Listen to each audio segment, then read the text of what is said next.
Bienvenidos, esto es En Contexto. Hoy vamos a analizar las elecciones en Venezuela, un proceso electoral caracterizado por las irregularidades y las arbitrariedades en contra de la oposición, cuyos resultados han sido sumamente cuestionados tanto por la ciudadanía venezolana como por la comunidad internacional. Para analizar este tema, en este primer bloque nos acompaña Daniel Blanco, periodista venezolano. Daniel, ¿cómo te encuentras? Hola Oscar, ¿cómo estás? Eh, bueno, no sé, creo que describiría ahorita la situación como agridulce. Por un lado, quienes hemos estado monitoreando sabemos cuáles son los resultados reales, pero por otro, creo que el desconocimiento de los resultados complica un poco la situación y está abriendo unos escenarios que creo que no podrían ser positivos para el país en ninguno de sus desenlaces. Bueno, al respecto, como bien ha señalado el Consejo Nacional Electoral, Nicolás Maduro tendría una victoria con el conteo de los votos al 80% de 51.2% frente a Edmundo González Urrutia con 44.2%. Al mismo tiempo, Edmundo González Urrutia, el líder de la oposición de la Resistencia Democrática, señala que no se les entregan las actas electorales. Para ti, ¿cuál es el grado de incompatibilidad que hay entre las actas y los resultados dados por el Consejo Nacional Electoral? Es un grado de incompatibilidad altísimo porque los exit polls y los análisis predictivos que se hacían hace una semana desde encuestadoras, desde firmas de inteligencia, firmas de análisis de riesgos, era que si se superaba el umbral de los 9 millones de votos, habría una diferencia de Edmundo González sobre Nicolás Maduro de más de 30 puntos. Solo con el 9%. Estamos hablando de que ayer hubo un 60% de participación, tomando en cuenta que falta un 20% que son los venezolanos que se encuentran afuera del país y no se les permitió votar a través de obstáculos administrativos. Entonces estamos hablando de que ya ni siquiera es el umbral de los 9 millones que establecía una predicción de más de 30 puntos sobre Nicolás Maduro. Entonces, no sé si me estoy explicando, hay una imposibilidad matemática en estos resultados que han dado. Esto es a nivel numérico, obviamente, pero luego hay otras consideraciones de nivel operativo que son que se han dado los resultados mientras no se han ofrecido las actas, que luego ya son 24 horas desde que se le dio inicio al proceso electoral y todavía el CNE no ha publicado, el CNE es el Consejo Electoral, no se ha publicado ningún tipo de números, ningún desglose que permita verificar de dónde ha salido esta cifra de 5 millones de votos para Nicolás Maduro, lo cual hace presumir que efectivamente se trata de una manipulación de los resultados. Ahora bien, con respecto a esta jornada electoral, ¿qué irregularidades se han visto con respecto a los testigos electorales? ¿Qué se ha visto en los centros de votación? Pues se han visto tres patrones distintos a lo largo del día. El primero fueron operaciones de ralentización, donde se tardaban en abrir las mesas pese a tener ya el proceso consolidado. Luego tendríamos un tema de acceso, de restricciones, donde se obstaculizaba la labor de los testigos, principalmente de la oposición, pero en algunos momentos también de testigos independientes, para que el centro tardara más en abrir. O sea, hay un patrón que se detectó a nivel geográfico, o sea, sucedió en todo el país, de operaciones de obstaculización. Luego tenemos el tema del voto asistido, que fue detectado también en todo el espacio geográfico de Venezuela, donde había personas que coaccionaban a empleados públicos para votar y les ponían de repente sellos o los marcaban de alguna manera, tratando de vulnerar su secreto al voto. Esto incluso tuvo un punto de inflexión en la Universidad de Seguridad, la Academia de la Policía Nacional de Venezuela, donde hay registros fotográficos y registros de video de una sublevación por parte de los estudiantes cuando los coaccionaron a votar. Ahora, con relación a Elvis Amoroso, el presidente del Consejo Nacional Electoral, ¿qué tan comprometido está con el régimen? ¿Cuál es su pasado político? Es una ficha cercana a Nicolás Maduro. Ayer ofreció incluso unas declaraciones donde se vio su cercanía con el régimen, lo cual me parece que es desconcertante porque se debería de tratar del árbitro electoral, eh, que debería tener consideraciones objetivas, sobre todo en un momento tan importante para Venezuela, porque estamos hablando de un proceso histórico. Creo que cuando se habla de figuras del régimen que en este momento podrían estar no acercándose, sino alejándose, creo que habría que prestar atención a las declaraciones de anoche de Vladimir Padrino, ministro para la Defensa, en las cuales dio un mensaje entre líneas, dijo que se trataba de una nueva etapa para la ciudadanía. Entonces creo que pueden estar ocurriendo cosas tras bambalinas que nosotros desconocemos y tal vez nunca sabemos cómo ocurrieron o con quiénes ocurrieron, pero creo que por cómo se están dando los hechos y la velocidad con la que están transcurriendo las cosas, que en comparación a procesos anteriores, todo está sucediendo muy lento, se están tardando en dar los resultados. La oposición está midiendo mucho el discurso que se va a tener, porque, como te he dicho, hay unos escenarios que no son nada positivos para Venezuela y esto incluye una escalada del conflicto, sobre todo de una gran masa de votantes. Recordemos que te dije que eran aproximadamente 4 millones de votos en contra, lo que realmente Nicolás Maduro podría tener en contra. Entonces estamos hablando de Sí. una, Eh, estamos hablando de una masa de personas bastante frustradas, entonces creo que se requiere mucha prudencia a nivel político con la conducción que se le va a dar a esto ahorita porque podría escalar un conflicto. Elvis Amoroso ayer usó un lenguaje bastante inflamatorio, incluso aseveró que habían habido ataques terroristas cuando la única documentación de ataques que hay es por parte de simpatizantes del régimen en contra de electores de cualquier tolda política. Estamos hablando de bandas que llegaban a bordo en motocicletas y dispararon contra determinados ciertos electorales, trataron de robarse las actas, agredieron a personas. Eh, Fueron hechos aislados, pero hay un patrón que indica que no son esporádicos ni tampoco son unilaterales porque suceden en diferentes estados más o menos más bajo el mismo protocolo. Llegan en motos, amedrentan al electorado y si el electorado responde con algún tipo de demostración pacífica, pues hacen uso de las armas de fuego. Hay reportes no confirmados de al menos 2 personas fallecidas tratando de defender los votos, uno en Táchira y el otro sería en Barquisimeto. Táchira es en la frontera con Colombia, Barquisimeto es en el noroccidente de Venezuela. Con respecto a las declaraciones que señalas, efectivamente, Elvis Amoroso señala que se habrían dado, ha señalado abiertamente que se han dado acciones terroristas contra el sistema electoral, contra los centros de votación y funcionarios electorales. Sobre este punto, para aterrizar un poco, ¿a qué acciones se refiere concretamente y qué implicancias tiene una denuncia tan grave como esta? ¿Qué estaría detrás? Pues lo que está detrás parece bastante evidente, parece ser el casus belli para aumentar la persecución política en contra de los factores de la plataforma unitaria que están en este momento manteniendo la cohesión de la coalición opositora, valga la redundancia, y que podrían unificar a la gente en la exigencia del reconteo de los votos o de una auditoría. Como te he dicho, se han presentado resultados, pero no hay ningún tipo de números, de data, de cifra dura que pueda respaldar lo que se está diciendo. Y las personas que hemos estado allí, realmente yo estoy en Madrid, pero he visto las actas, he visto los reportes, he estado en salas situacionales, sé lo que ha ocurrido, no es algo que me han contado. Y a la misma vez esto está ocurriendo con muchos miembros de mesas, con muchos testigos electorales.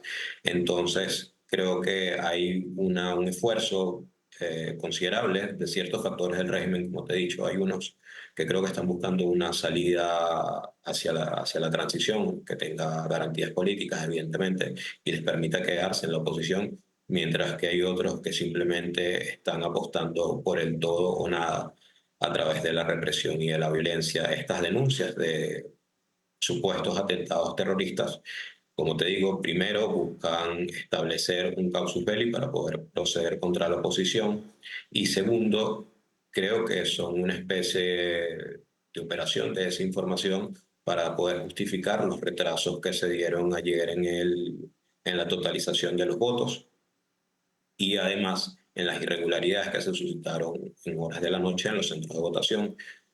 Creo que estos son indicativos de que, además de la imposibilidad numérica, evidentemente, de que se pudo haber dado un fraude. Porque si, a ver, si tú tienes un ataque terrorista desarrollándose en tiempo real que no te permite totalizar los votos, pues lo importante sería comunicarlo en ese momento, ¿verdad? O sea, a mí me parece bastante extraño, a los observadores internacionales, a los pocos que dejaron ingresar también les parece extraño, y gran parte de la comunidad internacional en este momento está pidiendo que se busque, más allá de demostrar estas acusaciones y señalamientos de ataques terroristas al sistema electoral, se publican los números para poder verificar si son ciertas las aseveraciones del Consejo Electoral sobre la victoria de Nicolás Maduro. Concretamente, con respecto a las actas que no se entregan, ¿cómo se va a resolver esta situación? ¿Qué puede implicar que no se entregue a los opositores las actas, como señala y denuncia González Urrutia?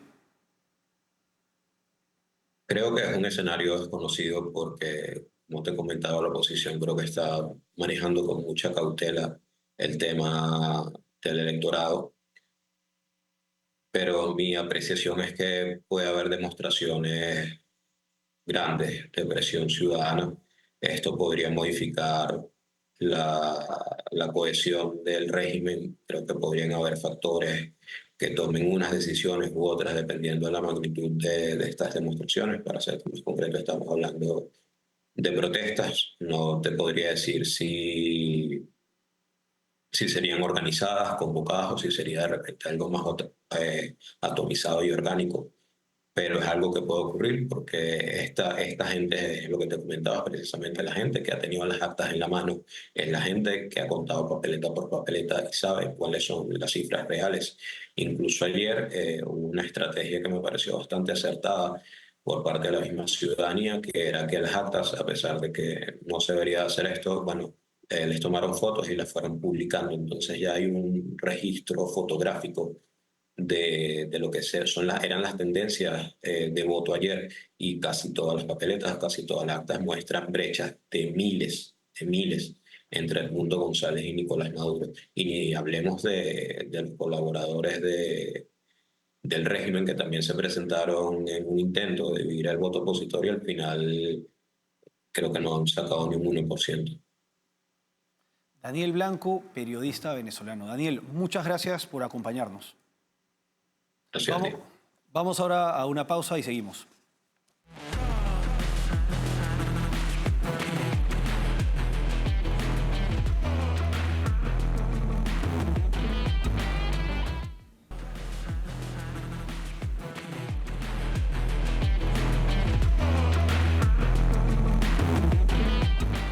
Seguimos en el contexto en este programa especial analizando las elecciones en Venezuela.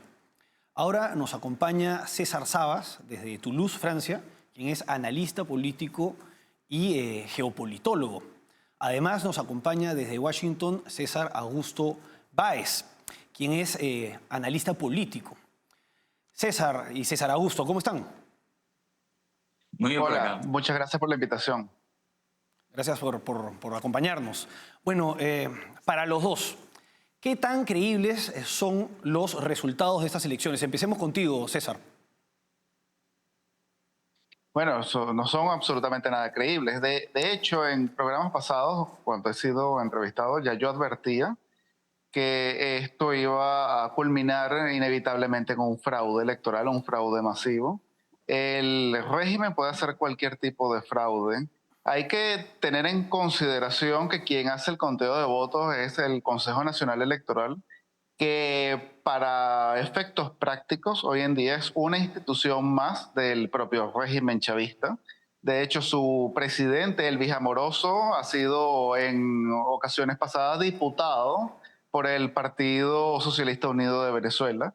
Todo es una institución completamente controlada por el régimen y que en elecciones pasadas ya ha hecho fraude electoral. Este no es el primer fraude electoral Quizás fue el más masivo porque lo han necesitado, pero no es el primer fraude electoral. Son especialistas en crear centros electorales fantasmas que no existen, imprimir, por lo tanto, actas de votación fantasmas a los cuales pues, los testigos de mesa de la oposición no tienen acceso.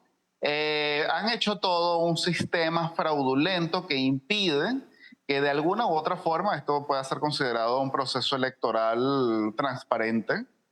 Y pues bueno, los resultados que vimos ayer pues fueron advertidos por algunas personas, incluido mi persona, por lo cual pues bueno, yo soy de los que denuncia ya de una vez el fraude electoral y en efecto pues Nicolás Maduro debió haber perdido con un margen muy considerable y aún así lograron alterar los resultados. César Augusto, ¿qué tan factible es que sea verdad? ¿Qué tan reales son estos resultados para ti? Estos resultados son absolutamente falsos. Maduro no ganó y Maduro cometió un fraude que nosotros debemos ubicar muy precisamente en este proceso. La oposición desde el inicio de la jornada ha tenido acceso a la sala de transmisión de datos del CNE y desde el momento en el que se ve llegado al 40% de las actas transmitidas dentro del sistema del CNE, tanto las cifras manejadas por los conteos rápidos de la oposición como lo que manejaba los testigos de la oposición en el CNE, eran completamente compatibles. A partir del 40% es que se produce una interrupción en la transmisión de datos y es donde se ubica este proceso de fraude.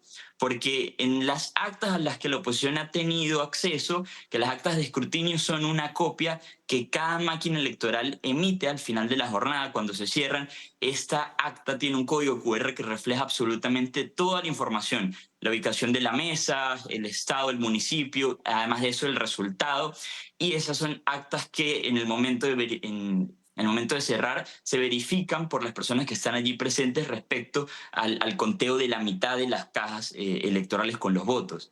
La oposición no tiene ningún tipo de incidencia respecto a que las máquinas hayan funcionado de una manera errónea y reflejado un resultado que no era. El problema y lo que la oposición está denunciando, como lo hizo ayer María Corina Machado, es que hubo una interrupción en la transmisión de datos y a partir de allí el chavismo se inventó un resultado que no tiene nada que ver con las actas, que hasta ahora en redes sociales hay incontables denuncias en los que se ve que estas actas no dan por ganador a Maduro prácticamente en ningún sitio. Y en las actas que la oposición tiene contadas hasta el momento en su sistema, en el 99% Edmundo González es ganador y no por una distancia pequeña, sino por una distancia de 2-1. Es decir, como lo anunciaba ayer María Corina Machado, Edmundo González, en los datos que maneja la oposición a través de estas actas, tiene una victoria con el 66% de los votos. Maduro alcanzó el 30% de los votos, el restante se divide entre los demás candidatos y la cifra de participación alcanza el 80% de las personas dentro de Venezuela que están habilitadas para votar. Ahora bien, César, ¿cómo se ha limitado la participación de los venezolanos en el extranjero en estas elecciones? Bueno, comenzando que no se abrió registro electoral, hay muchos países donde ni siquiera hay consulados habilitados, entre ellos, por ejemplo, Ecuador, que es uno de los países donde más venezolanos hay. Estados Unidos es otro de los países. En algunos otros países, pues se abrió por un tiempo muy corto, muy breve y por horarios reducidos. O sea, se impedía la inscripción de venezolanos. Tengo entendido que de más o menos 4 o 5 millones de venezolanos que están en el exterior o estamos en el exterior habilitados, pues solamente se permitió la votación a unos 60, 70 mil venezolanos. Así que ya por ahí partimos de un fraude electoral. Ya eso es una primera etapa del fraude, que eliminar una gran cantidad de votos que evidentemente iban a ir para la oposición. No van a ser contabilizados, ni siquiera se les permite participar. Y pues bueno, fue un atropello que ha hecho el gobierno, pero ayer mismo vimos que fue todo un sistema de atropellos que hubo. Incluso dentro de la propia Venezuela hubo centros electorales que ya había avanzado fuertemente el día y no lo habían abierto ni siquiera, y no se permitía la participación de personas. Entonces todo esto era ya de esperarse. La oposición pues decidió participar con estas reglas, con este árbitro, Y ahora tenemos los resultados que ya estaban, pues, de alguna forma cantados, tanto por el sector más radical del gobierno, que es el que siempre se impone, el ala de Diosdado Cabello, como por los, entre comillas, radicales de la oposición que habían alertado todo lo que iba a pasar con este proceso. Y ahora queremos ver cuál es el final de todo esto. César Augusto, el fiscal general Tarek William Saab habla pues de que la oposición pues, los vincula y los acusa de acciones terroristas, y ahora el Consejo Nacional Electoral, el presidente del Consejo Nacional Electoral ha denunciado acciones terroristas que serían, pues, vendrían por parte de la oposición, es lo que se entendería. ¿Qué opinas con respecto al relato y el discurso que está asumiendo el régimen en estas circunstancias? Esta narrativa realmente forma parte del fraude, porque lo que busca el gobierno es ahuyentar a las personas del proceso de verificación ciudadana que en este momento se está llevando a cabo.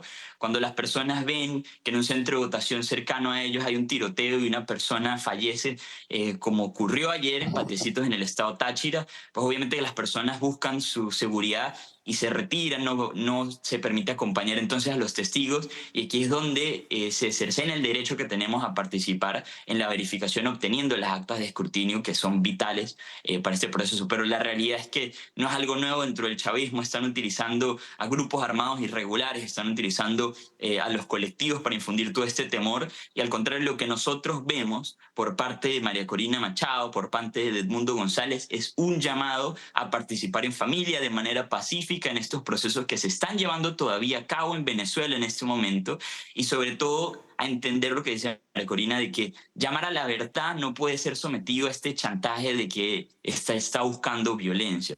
Se está buscando la verdad, se está buscando actas, pruebas, y lo que más sorprende en este momento es que incluso aliados ideológicos del chavismo, como los gobiernos de Colombia y Brasil, hasta este momento no han reconocido la victoria de Maduro, y en sus pronunciamientos han dicho que esperan tener acceso a las actas de escrutinio que permitan realizar una verificación de los resultados mesa por mesa, donde de ninguna manera Maduro va a poder sostener que el resultado anunciado ayer por el CNE es el verdadero. Y esto será fundamental, y esto será lo que separe esta experiencia de este año con los fraudes que han ocurrido anteriormente, donde bien sea la oposición no participa, donde no se tiene acceso suficiente a las actas, donde ni siquiera se tiene un sistema tan robusto como el que hoy la oposición ha construido para demostrar este fraude. César, como podemos ver, hay un discurso que busca amedrentar a la oposición y se habla, como ha señalado César Augusto, de los llamados colectivos, pero esto puede generar cierta confusión con respecto a la milicia bolivariana. ¿Cuál es la diferencia y qué acciones tomarían en este contexto ambos grupos? Todos están controlados exactamente por la misma persona, Diosdado Cabello, que es el eje de gravedad del régimen, inclusive mucho mayor que Nicolás Maduro. Diosdado Cabello es quien controla todo el poder de fuego del régimen, el ala delincuencial del régimen. Estamos hablando de todos los generales que están vinculados al narcotráfico, estamos hablando de los milicianos, que son básicamente delincuentes en armas. También estamos hablando de los colectivos, que son civiles delincuentes en armas también. Y pues todos ellos están controlados por Diosdado Cabello y sus secuaces. Y de paso, Diosdado Cabello controla el SEBIN, que es la policía secreta del régimen. Es justamente la que impide cualquier tipo de levantamiento militar, porque tiene intervenidas todas las comunicaciones, y cualquier militar que sano y serio que esté en contra de esto y quiera, digamos, alzarse, pues va a ser detenido en el acto. Han habido muchos intentos, pero todos han sido sofocados. O cualquier tipo de levantamiento popular también va a ser sofocado. Entonces, básicamente es el ala delincuencial del régimen que tiene varias caras, digamos, de varias cabezas del mismo animal, como una especie de hidra, la hidra de Lerna, pero todas controladas por la facción radical que es la de Diosdado Cabello, que es quien mantiene el régimen, porque este es un régimen que se mantiene por el uso de la fuerza bruta por encima de todo. Y es la persona encargada, pues, de anunciar que va a haber un fraude, como pasó ayer. Diosdado prácticamente dio los resultados antes de que el mismo CNE anunciara. De paso, anunciar de que van a utilizar el poder de fuego para aplacar cualquier tipo de protestas. y es la persona que está detrás de todo esto. La otra persona es Jorge Rodríguez, que es la que se encarga de hacer el fraude electoral. Pero digamos, desde el punto de vista de la violencia, es Diosdado Cabello. Y es el que va a salir próximamente en Venezuela si hay algún tipo de protesta o de levantamiento, se intenta demostrar el fraude, es el que va a imponer los resultados a sangre y fuego. Vamos ahora a una pausa y seguimos con César Augusto Báez y César Sabas.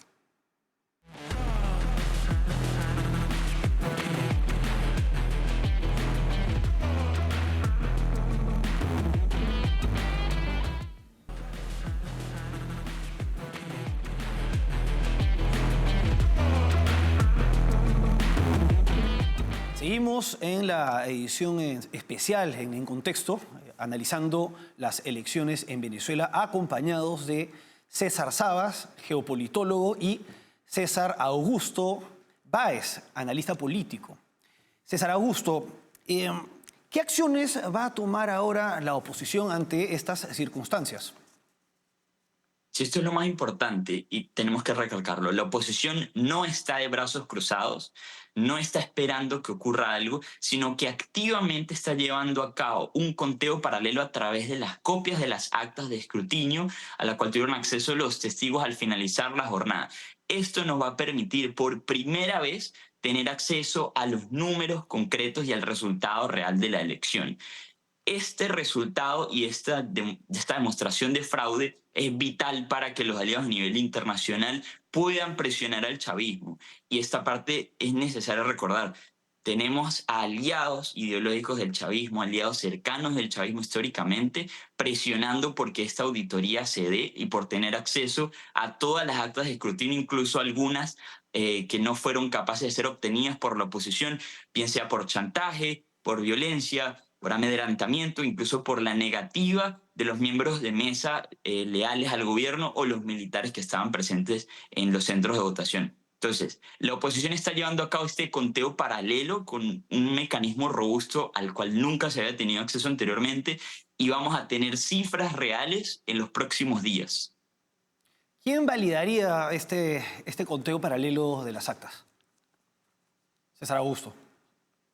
En este conteo paralelo hay que tener en cuenta que a través del fraude que se concretó ayer, no hay mecanismo legal directo en Venezuela para que esto sea reconocido. El Tribunal Supremo de Justicia sería la instancia si estuviéramos hablando de una democracia y unas elecciones transparentes, pero ese no ha sido el caso. Así que por ahora necesitamos toda la presión posible, tanto a nivel interno como a nivel externo, recordando una cosa. El chavismo no es solo Maduro, ni Diosdado Cabello ni Jorge Rodríguez. El chavismo es una coalición de facciones que están dentro del poder con intereses diversos y Maduro es un factor de balance entre esas coaliciones. Ese balance se ha perdido en los últimos meses y el hecho más fundamental para demostrar eso es lo que ocurrió con Tarek El Aissami, que pasó de ser el vicepresidente y mano derecha de Maduro hoy en día estar preso.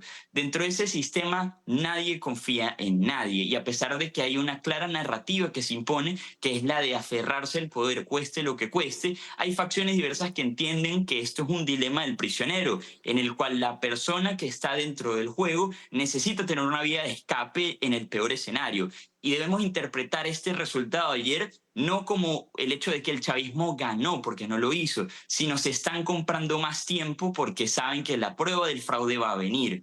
Y ellos simplemente dilatan el enfrentarse a esas consecuencias de la publicación de los resultados reales y de la presión interna y externa, anunciando ese resultado fraudulento. Pero vamos a tener muchas acciones y sobre todo vamos a tener información concreta y real en los próximos días. César, ¿qué influencia puede tener la presión internacional cuando trascienda el verdadero resultado de las elecciones? Ninguna. La comunidad internacional, que en realidad es Occidente con otro nombre, porque cuando hablamos de la comunidad internacional no metemos el país más poblado del mundo, que es India, ni el segundo más poblado del mundo, que es China, ni el más grande del mundo, que es Rusia, y bueno, para ustedes contar.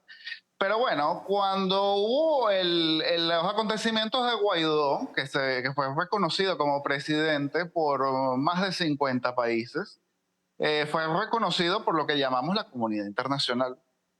Y la presión fue mucho más grande en ese momento. De hecho, hasta se hablaba de si era posible de que Estados Unidos interviniera o no militarmente. Por lo menos había la duda.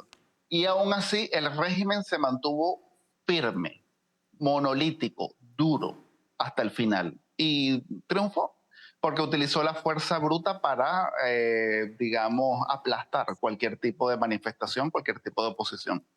Hoy en día es mucho más difícil. Ya sabemos que Estados Unidos no va a intervenir, muchísimo menos estando en una situación electoral con un presidente terriblemente cansado. Y aún así llegase Trump al poder, no es el mismo Estados Unidos de 2019. Para que la gente sepa, nada más en el astillero de Shanghái, en China, están próximos a votar 5 destructores de barcos de guerra, nada más en ese astillero. La correlación de fuerza entre Estados Unidos y otras potencias ha variado muchísimo desde el año 2019 hasta el día de hoy, y Estados Unidos tiene muchos problemas como para meterse en una intervención militar.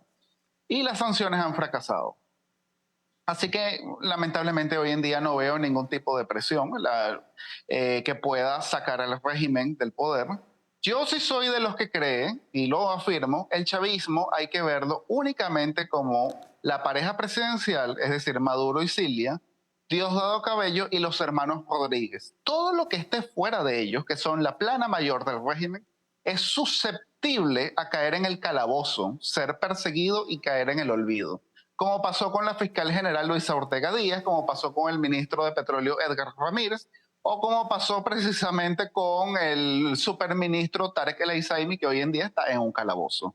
Son digamos, pequeño aparato que son los creadores del régimen, son los creadores del actual régimen. Desde que yo era muy, muy pequeño, yo oía hablar de Diosdado Cabello y oía hablar de los hermanos Rodríguez. Ellos son los que crearon este régimen, y por supuesto de Nicolás Maduro. Ellos son los que crearon el régimen desde el principio, son los padres del régimen y son los que están ahora. Y son los que controlan todo. Fuera de ellos pueden, digamos, voltearse alguno que otro ministro, alguno que otro gobernador, y todos van a ser perseguidos, inclusive militares. Tenemos que recordar lo que le pasó al antiguo general Raúl Isaías Baduel, que también terminó en un calabozo. Entonces, mientras ellos estén unidos, van a aguantar cualquier tipo de presión internacional y van a utilizar la fuerza bruta para aplastarlo todo. César Augusto, una vez que se tengan los resultados verdaderos de estas elecciones, ¿cuál es la vía? ¿Hay verdaderas posibilidades de salir mediante la vía pacífica de este régimen? Sí, absolutamente. Creo que sería hablar de cosas, de ilusiones, de sueños y de fantasías, pensar lo contrario. Lo cierto es que, como bien lo apuntaba mi tocaya hace un momento, incluso en el momento en el que la comunidad internacional ejercía la máxima presión y muchos actores pensaban que era posible una intervención militar extranjera sobre Venezuela, tal cosa nunca ocurrió. Hoy en día los militares dentro de Venezuela lamentablemente están alineados con el régimen. Sin embargo, tenemos que entender de que una vía violenta no tiene ningún recurso sobre el terreno ni hay ningún recurso sobre la mesa disponible para que eso ocurra. La transición debe ser pacífica porque no se trata simplemente de desplazar un grupo utilizando las armas y reemplazarlo por otro. La caracterización del chavismo es fundamental. Porque como lo decía hace un momento y lo repito, no se trata solamente de 4 actores y esa lista nosotros la podemos modificar y sumar a lo largo de los 20 y más años que tiene el chavismo dentro del poder, y nos damos cuenta que ahí no hay actores inamovibles y que personas con mucho poder hoy pueden pasar la desgracia mañana si simplemente el sistema lo decreta. Así que si ocurre una transición en Venezuela, necesariamente va a pasar por la implosión del chavismo, que no se limita a 4 personas. Hay niveles, hay jerarquías, hay actores, y reconocer la jerarquía completa y la pirámide de poder en Venezuela es necesaria para realmente entender cómo es posible llegar a una transición en la que no necesariamente las personas de arriba van a estar contentas admitiendo la transición como lo vimos ayer, pero las personas que están en la mitad y abajo realmente tienen poder suficiente para voltear la balanza de fuerzas en ese sentido. Para terminar, brevemente, César, ¿tú también consideras que se puede salir por la vía pacífica de este régimen? No, no se puede bajo ningún aspecto salir por la vía pacífica de este régimen.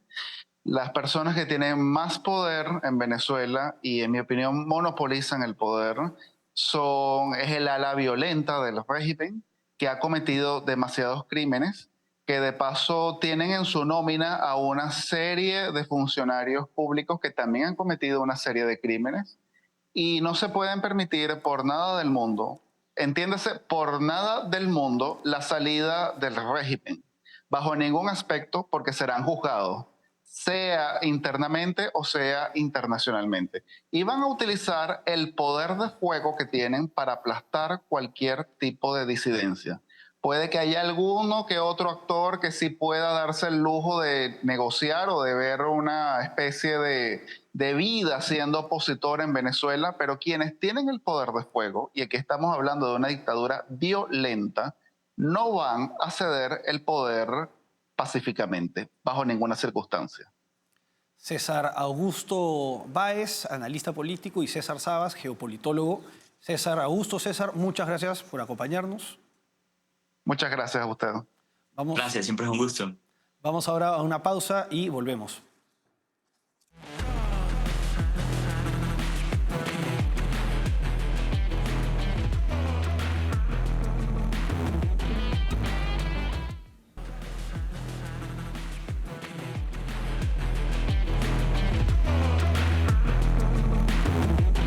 Seguimos en contexto analizando las elecciones en Venezuela. Ahora nos acompaña Werner Schuller, economista y analista político. Werner, ¿cómo estás? Encantado de estar aquí. Muchas gracias por la invitación, Oscar. Gracias por acompañarnos. Bueno, entre todas las irregularidades que se han dado a lo largo de estas elecciones, destaca la negativa del régimen de permitir el acceso de observadores internacionales, incluidos varios expresidentes. Werner, ¿qué opinas con respecto a este punto? Bueno, a todas luces ha sido un atropello no solo a la democracia, sino ha sido un atropello a la dignidad inclusive de estas personas con la mejor voluntad del mundo y con una transparencia pública y evidente, porque todo ha sido grabado, todo ha sido filmado. Las declaraciones de expresidentes como Jorge Tuto Quiroga, que la debe haber visto muchísima gente desde el avión, pararon no solo un avión, pararon 3 aviones. Chávez, según las versiones que tenemos de personas que estuvieron en ese trance, ¿no? Maduro, bloqueó completamente el tránsito aéreo, lo cual es un atropello que ya no tiene nombre. O sea, se ha perdido absolutamente no solo la vergüenza, sino toda compostura. A todas luces, esto no es un gobierno autoritario, esto no es un régimen dictatorial, esto es una tiranía pura y dura, y ante las cámaras de televisión y ante la presencia y las narices del mundo entero, ¿no? Claro, y además a esto se suma el relato y el discurso político del régimen en el que abiertamente han amenazado a la oposición con un baño de sangre y una guerra civil en caso de perder, ¿no? Ahora se suma todo esto y además las amenazas. ¿Consideras que en este contexto existen posibilidades de salir por la vía pacífica del régimen? De ninguna manera. Y no quiero decir con esto que hay que tomar actos violentos, porque pienso que el pueblo venezolano es el que saldría perdiendo a la larga. Al régimen no le interesa, las personas no le interesan los ciudadanos, lo que viene ocurriendo, y no es nuevo, esto viene ocurriendo hace tiempo. Hay cientos de presos políticos, hay torturas, son las prácticas clarísimas y exactas que describen a una tiranía absoluta como las de siempre. Ahora se habla de dictaduras modernas y de tiranías. Esto es exactamente lo mismo, con cárceles llenas de opositores y con una voluntad absoluta de seguir allí a cualquier costo. Más temprano en este mismo programa se comentaba, este es un grupo criminal que ha tomado absoluto control del país y va a hacer lo que sea para mantenerse. Por lo tanto, creo que ahora hay que trabajar con prudencia, la oposición tiene que trabajar con mucha prudencia, con firmeza, pero con prudencia, para que estas cosas no escalen. Porque lo que va a ocurrir, Oscar, es que de cualquier hecho que suceda, van a responsabilizar a la oposición. A buscar cualquier excusa. Exactamente. Es tan escandalosa la arbitrariedad que se está viendo ante todo el mundo que los propios aliados del régimen en el extranjero vienen cuestionándolo, empezando por Lula da Silva, Gustavo Petro y ahora el presidente de Chile, Gabriel Boric, que ha sorprendido cuestionando los resultados. ¿Qué opinas de esta reacción de los propios presidentes del socialismo del siglo XXI? Bueno, ahora vamos a ver de qué están hechos, ¿no? Porque una cosa es lo que ha hecho Boric, que me parece bien, porque él ha llegado democráticamente al gobierno, han respetado las decisiones del pueblo chileno en función al cambio constitucional, etcétera, y todas estas cosas que se planteaban, y él está trabajando con una ideología que yo no comparto, pero está dentro del orden democrático y el Estado de Derecho, y está demostrándolo hoy porque a todas luces lo que hay es un atropello absoluto a las libertades constitucionales en Venezuela. Pero de Petro y de Lula yo no he escuchado lo mismo. De Petro y de Lula hemos escuchado declaraciones previas que lo que decían era que se respeten los resultados, que digan, etcétera, y todo el discurso que ya conocemos. No me quiero adelantar, pero esperemos a ver si es que condenan esto que a todas luces es un atropello a la democracia y a este proceso, ¿ya? O simplemente dicen, oye, ha ganado Maduro a toda ley, etcétera, ¿no? Que creo que probablemente es lo que ocurra. Ahora, también llama la atención que a estas alturas recién empiecen a cuestionar al régimen de Nicolás Maduro cuando estos personajes históricamente han sido aliados. Vamos a ver de qué están hechos. Si ellos no se oponen y si ellos no marcan distancias como ha hecho el presidente de Chile, pues se va a confirmar lo que a todas luces sabemos. Ellos son una organización, no solamente en Venezuela, lo que están en el gobierno de Venezuela, es una organización internacional que tiene y maneja las mismas prácticas. Lo que tenemos que entender también, para poner en contexto el tema, es que, claro, Petro es presidente de Colombia y tiene un problema interno complejo y cualquier posición que pudiera tomar la tiene que estar calculando para no tener impactos internos. Y de Lula no digamos menos, es el mismo proceso. Entonces son cautelosos, sin embargo, insisto, estos días, hoy, mañana, en las próximas horas, vamos a saber de qué están hechos y si son cómplices o no de esta desgracia que ha ocurrido ahora en Venezuela. ¿Cómo crees que influya el mantenimiento del chavismo en el poder con relación a la migración? Bueno, de todas maneras va a haber un proceso, se va a acelerar y se va a acrecentar el proceso migratorio de venezolanos. Y esto es un tema, yo creo, inducido por el mismo gobierno, porque una cosa es tener que atender la necesidad de 30 millones y otra cosa es tener que atender las necesidades de 15 millones. Entonces, claro, van achicando su, digamos, responsabilidad de gestión, ¿no? Económica, ¿no? Y cargando a los países vecinos y cargando a los Estados Unidos, que son los principales destinos a donde ellos están. De hecho, no ha habido una, sino muchas encuestas a los venezolanos de Venezuela que decían eso, que si no hay una salida democrática en Venezuela, van a tener que, sin querer hacerlo, porque es evidente que los venezolanos están peleando por quedarse, algunos por regresar, era la ilusión de volver a su país. Yo creo que va a haber un movimiento muy grande migratorio adicional al que ya hubo, que casi supera los 8 millones actualmente. Más de 8 millones. Esto recuerda un poco también a los éxodos de los cubanos que se iban de la isla también escapando de la dictadura de los Castro. Ahora bien, con respecto al gobierno de Estados Unidos, ¿qué rol te parece o qué responsabilidad tiene la política exterior de Estados Unidos con respecto a lo que está pasando actualmente en Venezuela? Bueno, esa es una pregunta compleja porque tenemos que partir de que existe autonomía. Cada país, cada sociedad tiene no solo el derecho, sino la responsabilidad y la obligación de autodeterminación, o sea, de autodeterminarse, ¿correcto?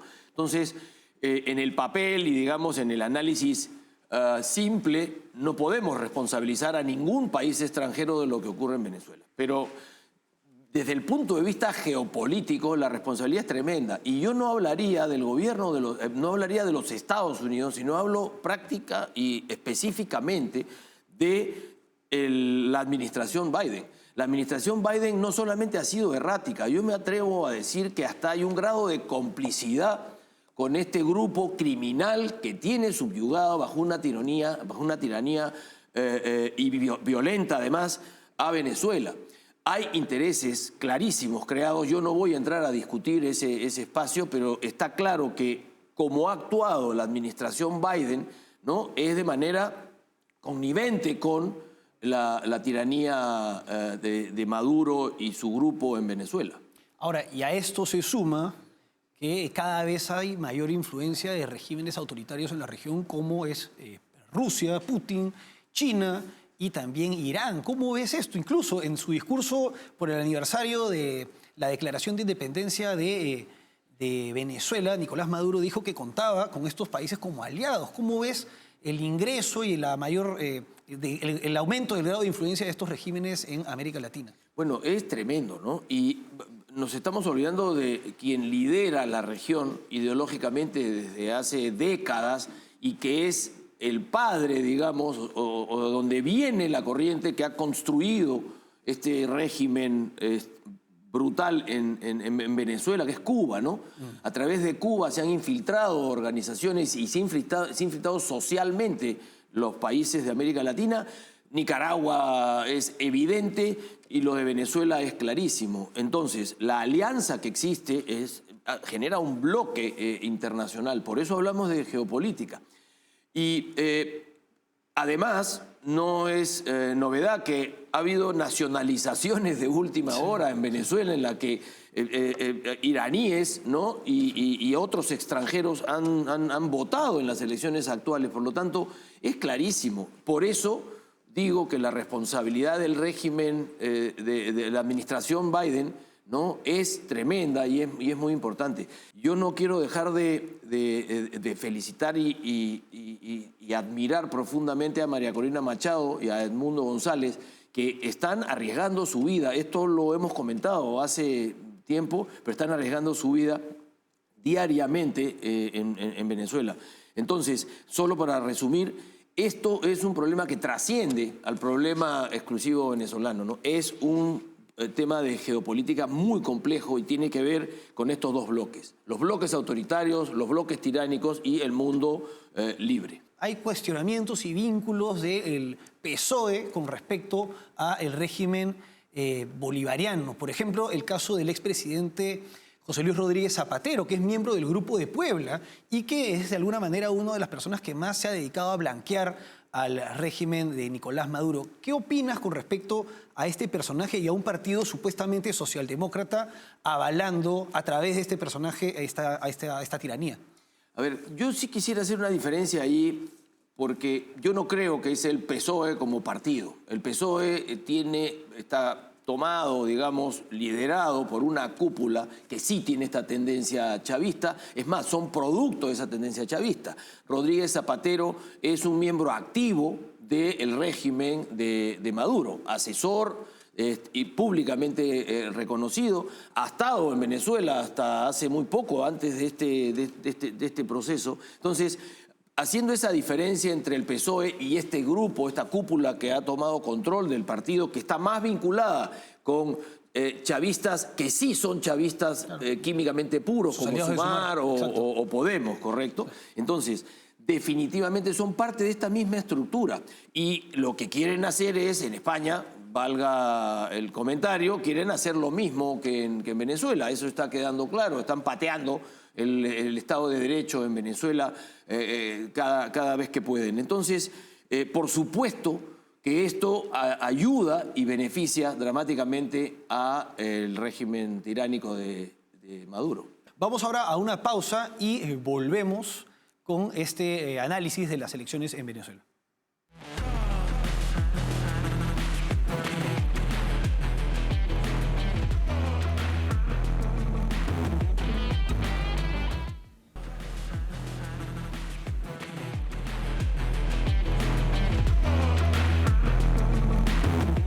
Seguimos en contexto analizando las elecciones en Venezuela, acompañados de Werner Schuller, economista y analista político, y ahora también de Luis Núñez, politólogo y experto en comunicación política. Luis, ¿cómo estás? Bien, acá celebrando mi cumpleaños. Feliz cumpleaños. Bueno, tú eres experto en comunicación política y hemos tenido que el régimen, en el marco pues, del recrudecimiento de la represión contra la oposición, ha lanzado un discurso de tachar a los opositores de fascistas, incluso impulsan un proyecto de ley y además de acusarlos de acciones terroristas. ¿Qué puedes señalar con respecto a este relato político? es el mundo al revés. O sea, ellos el sábado en la noche secuestraron y quemaron máquinas. Pusieron tranqueras para que la gente no pudiera llegar a los centros de votación. Cortaron la luz. Reprimieron con unos tipos cubanos con pasamontañas. Pero entonces, ellos hacen todo eso y luego dicen que es la oposición que lo hizo. Por eso lo llamo el efecto espejo o el mundo al revés. Bueno, y además ha trascendido que el fiscal general Tarek William Saab ha acusado a la líder opositora María Corina Machado. Werner, ¿qué piensas de esto? Bueno, se veía venir. Yo creo que más temprano que tarde la van a meter presa. Porque ellos no le perdonan que ella nunca haya bajado la cerviz frente al oficialismo. Recordemos aquel memorable discurso de la Nación de Hugo Chávez, donde después que él terminó, le preguntó ahí a la asamblea, ¿alguien tiene algo que decir? Y María Corina se paró y le dijo, usted es un mentiroso, usted es un dictador, y le enumeró 4 o 5 cosas. Bueno, a partir de ese momento, María Corina nunca ha bajado la cerviz y no le perdona. Entonces, ellos, bueno, anoche inventaron esta cosa de una conspiración mediática, de una conspiración de hackeo de las máquinas, después que habían dicho que su sistema era imposible de hackear. Ellos lo que se dieron cuenta fue de lo siguiente. Si no puedo cambiar tu voto, te destruyo la máquina. Si no puedo cambiar tu voto, te corto la luz. No sabían que las máquinas tenían 15 horas de autonomía. Si no puedo cambiar tu voto, te impido llegar al centro de votación. Y por último, si no puedo cambiar tu voto, voy a hacer un fraude. Yo he escrito un pequeño escenario donde yo llamaba esto, en primer lugar, el fraude del malandraje, porque eso es una serie de malandros que tienen tomado el poder en Venezuela desde hace 25 años. Yo hasta me doy el beneficio de la duda que al principio Chávez tenía buena intención con esa revolución, pero el poder, que es afrodisíaco, lo terminó mareando, lo llevó a la tumba y ahora lo tiene este, que es peor todavía, porque este ni siquiera guarda la forma. Ellos decidieron hacer un control de daños y anoche dijeron, mira, no nos importa lo que piensen afuera, no nos importa lo que piense adentro, vamos a mandar esto al tacho. Pero esta no es la Venezuela del 2013 y tampoco la del 2018. Aquí la gente ya está protestando en las calles, ya hay cacerolazos, volvieron los cacerolazos, pero es que ahora la gente perdió el miedo. Y la prueba de fuego, antes que tú me lo preguntes, es el comportamiento de las Fuerzas Armadas. Va el soldadito de pueblo, hijo del pueblo, a pegarle a sus propios hermanos. ¿Qué pasa con los mandos medios? Porque de arriba no espero nada. Padrino López y el país donde hay más generales que en Estados Unidos están viviendo de trago, de yates, de viajes y de muchos dólares. Pero el mando medio y el soldadito de a pie, tengo mis dudas de que vaya a apoyar otra vez masacrar a su propio pueblo. Werner, la oposición, los líderes de la oposición deberían salir a marchar directamente o ser más cautelosos a la luz de esta acusación del fiscal general. A ver, yo estoy completamente de acuerdo con lo que se acaba de comentar. Han perdido no solo la vergüenza, sino el orden, ¿ok? Sienten que tienen derecho a hacer lo que les da la gana y es lo que están haciendo ahora.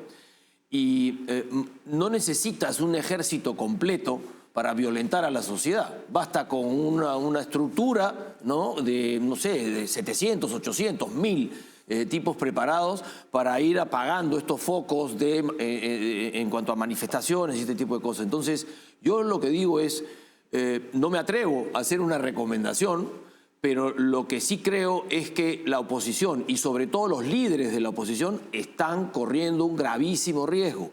Yo no quiero pensar lo peor, pero puede ocurrir lo peor. Las calles se pueden tomar, las calles se pueden manifestar en las calles, pero yo espero cualquier cosa de este régimen que a todas luces ha roto cualquier esquema de sociedad libre. No existe la libertad en Venezuela hace mucho tiempo. Luis, ¿tú consideras que existen posibilidades de que se dé un quiebre dentro de las propias Fuerzas Armadas de Venezuela entre, como señalabas, los mandos medios y los principales comandantes? Sí lo creo. Sí lo creo. Tengo muchas fuentes que me lo están diciendo hace varios días. Ellos tratan de sofocar en las guarniciones del interior del país cualquier intento. Tienen militares presos, pero es la situación. Y por cierto, en el Perú hay más de 180 militares que se escaparon. Están considerados reos que han huido de su compromiso con las Fuerzas Armadas, pero es que ya no lo soportaban más. Y he tenido contacto con ellos y ellos tienen compañeros allá adentro que están viviendo esta realidad. Lo que pasó anoche en el gobierno es querer quebrar el alma del pueblo, como lo hicieron en 2013, 2018. Este efecto psicológico de decir, los hemos derrotado. Y eso para quienes están afuera es muy grave, porque además ya nos habían golpeado psicológicamente con no permitir, sino que 69.000 de 7,5 millones votaron. En el caso del Perú, del 1,5 millones que tenemos, 1.100.200.000, solo votaron ayer menos de 600 personas. Esto tiene un efecto psicológico. Pero yo creo que esto ya no es lo mismo de antes. Yo creo que Werner decía ahora algo importante. Esta gente está dispuesta a todo, pero ahora tienen del concierto de naciones, por ejemplo, el canciller de España, un tipo muy ligado a su partido de Pedro Sánchez, ha exigido resultados transparentes. Creo que la expulsión de funcionarios del Senado español, de la Unión Europea, de los diputados españoles, la no presencia de 4 expresidentes latinoamericanos, esto es un reloj de tiempo. Y creo que el gobierno sabe que esto es el principio del fin. ¿Van a resistir hasta la última gota de sangre? Lo van a hacer. Pero Diosdado Cabello ha dicho, si hay que matar gente, la matamos. Porque él también es otro criminal de guerra. Yo creo que en los próximos días, al final van a tener que sentarse a la mesa a negociar. Pero yo espero que quien se siente a la mesa tenga un poco más de fuerza por parte de la oposición. Estoy en capacidad de decir, María Corina lo mencionó anoche, pero esta mañana me llegaron más cifras. Edmundo González Urrutia, con el aplauso y la potencia espiritual de María Corina, ganó en todos los departamentos del país, en todos los consulados que se abrieron. Y lo más increíble, ganó en los penales que estaban llenos de prisioneros afines al régimen, con chupanza con el régimen. Eso pasó ayer. Por eso es que esta gente pateó el tablero, porque están desesperados. Y por eso es que el Consejo Nacional Electoral empezó a transmitir los votos. Y cuando vio que la tendencia era hacia el mundo, simplemente paró las máquinas. Hay un montón de máquinas que no se le ha dado el botón de mandar los votos al centro de totalización. Luis Núñez, politólogo y experto en comunicación política. Werner Schuller, economista y analista político. Luis, Werner, muchas gracias por acompañarnos. A ustedes por el interés de la entrevista y a Werner un fuerte abrazo. Encantado, Luis. Encantado. Gusto de verte. Gracias, Oscar. Gracias. Hasta aquí, en Contexto. Con nosotros será hasta una nueva edición.